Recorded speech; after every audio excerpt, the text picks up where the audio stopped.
And one of the great champions of our game is on the line, the great Kevy Walters, the coach of the Brisbane Broncos. G'day, Kev. Hey, Joel. How are you, mate? How you going, mate? 2 more sleeps. You ready to rock and roll? Yeah, ready to go, mate. Yeah, we've had actually good preparation again this week into round one. A bit disappointing through the trials, I've got to say, but, trials they're an evil necessity, and some players treat them with a lot of respect and others with not much. So, we're looking forward to getting into Friday night's game. It's a good challenge for all of our boys. Hey, Kevy, just going to on Adam Reynolds, what was the protocol by the NRL? So was it, because there was talk that he may have snuck in to play, so it has to be exactly 7 days? It's got to be 7 days, Fletch. Yeah, you've got to have minimum 7 days away from the playing group.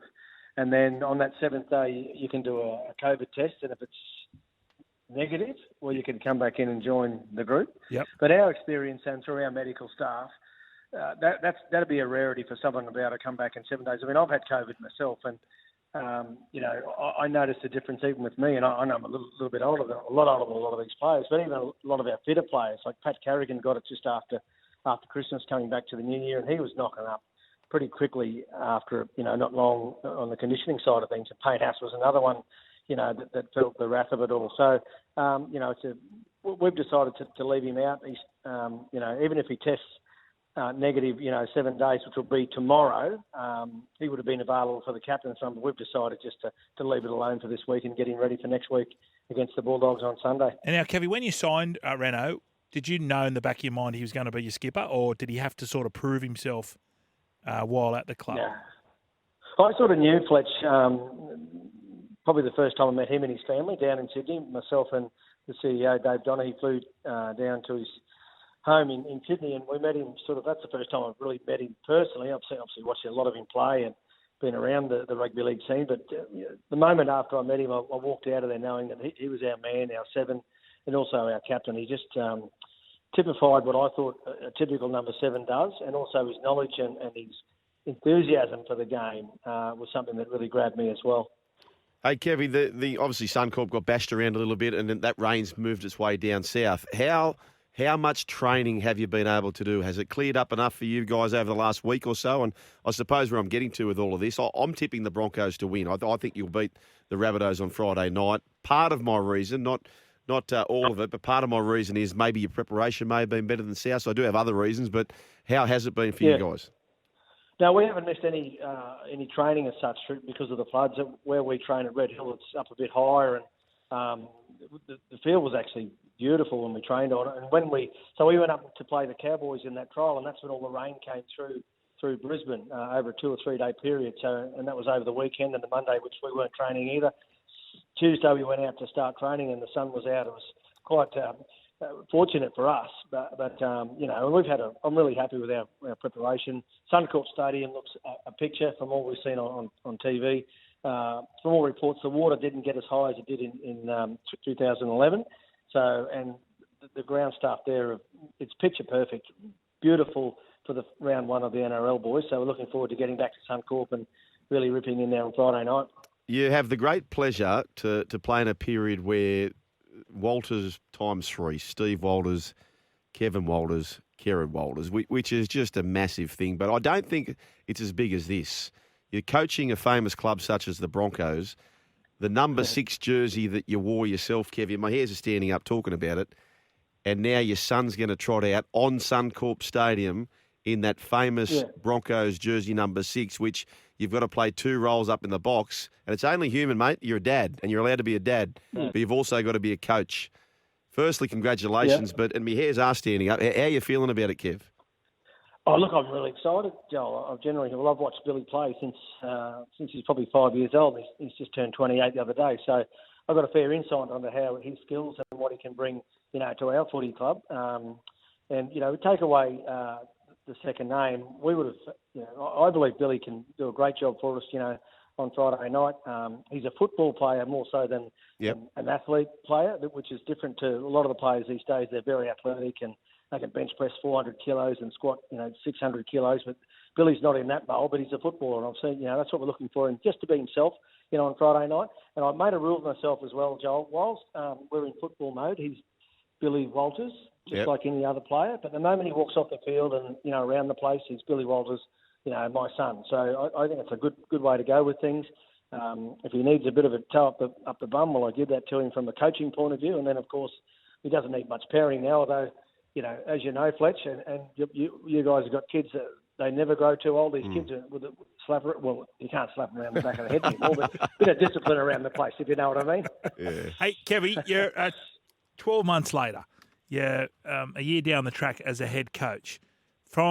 Have your philosophies changed at all? Have you thought differently about this generation of players?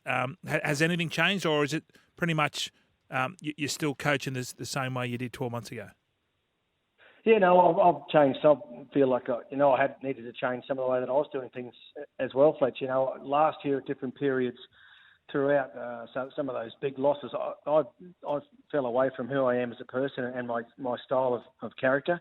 And I really sort of took it pretty hard, I guess. But I learned over the season just to be myself, and I need to be myself, Fletch, like in anything. When you jump on the radio, and you, Joel, on the radio, you don't turn into this super other personality, or you've got to be yourself. And that's the one thing that's the big thing that I learned from last year is regardless of the score, regardless of the results, you need to be Kevy Walters. And I want to bring that energy and that personality to the group this year, which I think, I know if I do that, well, that's when I'm doing my job, and that's when I'm working at my best as a coach, is to be Kevy Walters, the person that I am.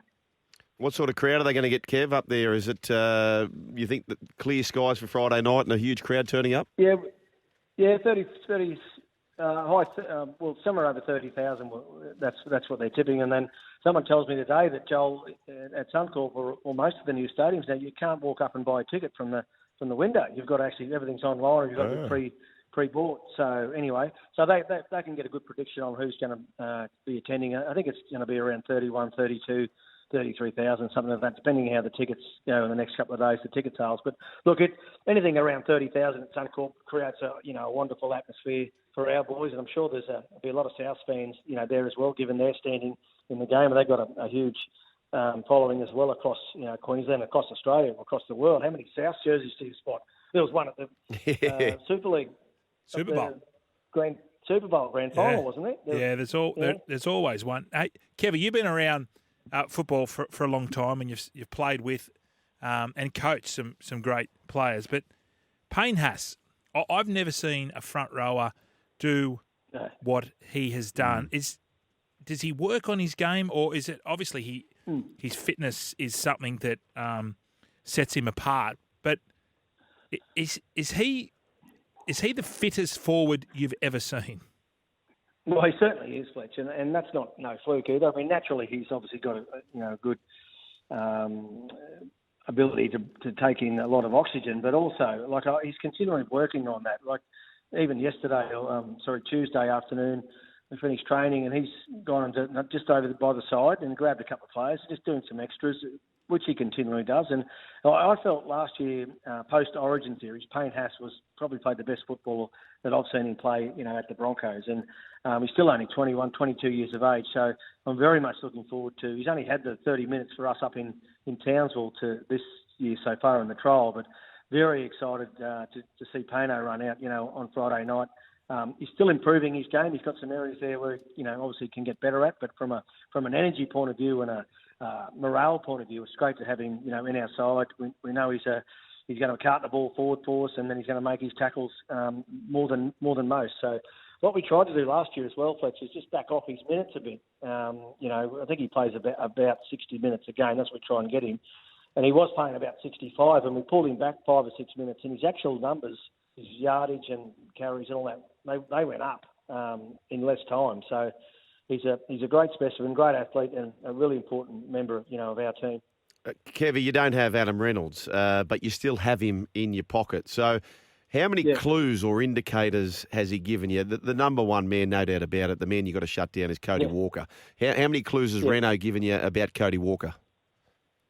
Oh, he's given us a lot of information, mate. And obviously with that information comes a lot of experience as well. And, most teams, Joel, when you do your research on clubs and players, you're aware of it. But he's just given us that little bit more of an insight, into some of their players. And it's good having that information.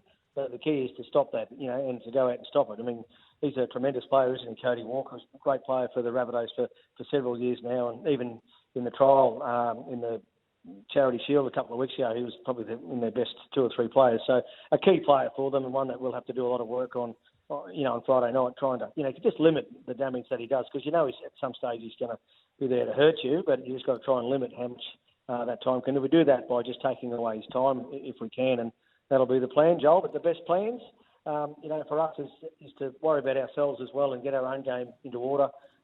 We've got 4 guys making their debut for the club.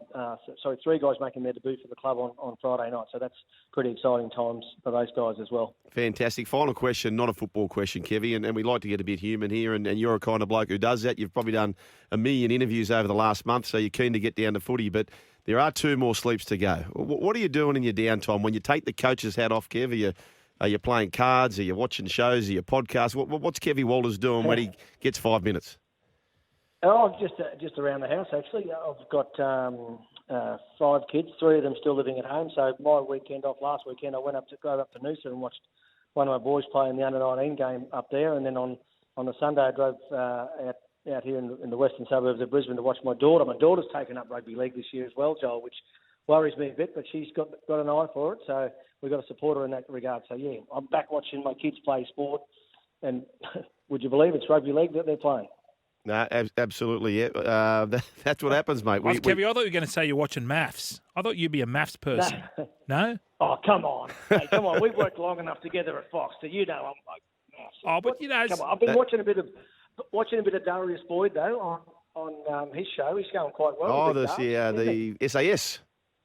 SAS, yeah, Australian. So he's going quite well in there. And actually, right now, if I can be really honest with you guys, because I know you're 2 honest guys, I'm just about to go and have a beer with Johnsy and Alf, just to inspire me. Beautiful. What time's that going to end? What time's that? What time? Well, I'm not sure about Alfie, but I'll be in good hours, mate. But Alfie and Johnsy like to, they like to have a good old chin wave. Yeah. It takes them a while to drag them out. I wouldn't have thought Johnsy likes a drink. I wouldn't have thought he. I wouldn't have thought Alfie does either. Kevy, no, mate. Surprise. Mate, well done. You've had a great opportunity to take on a big team such as South Sydney. I believe you're going to win, mate. I really do. And I hope you do, and you get to do it with Billy. And that's no offence to the South Sydney listeners out there, but I think it's a very, very special story, mate. So all the best with that. Yeah, good on you, Joel. Appreciate the support. Thanks for having us on, boys. Enjoy the season. Oh, congrats on the extension too. That's extension. Right. He did too. And got a 12-month. He's still there. I thought I heard the fridge open. I thought you just extending on a 4X. Johnsy and Alfie are offering an extension tonight, won't they? To stay out with him. Go and enjoy, Kevy, and all the best, mate. Good on you, boys.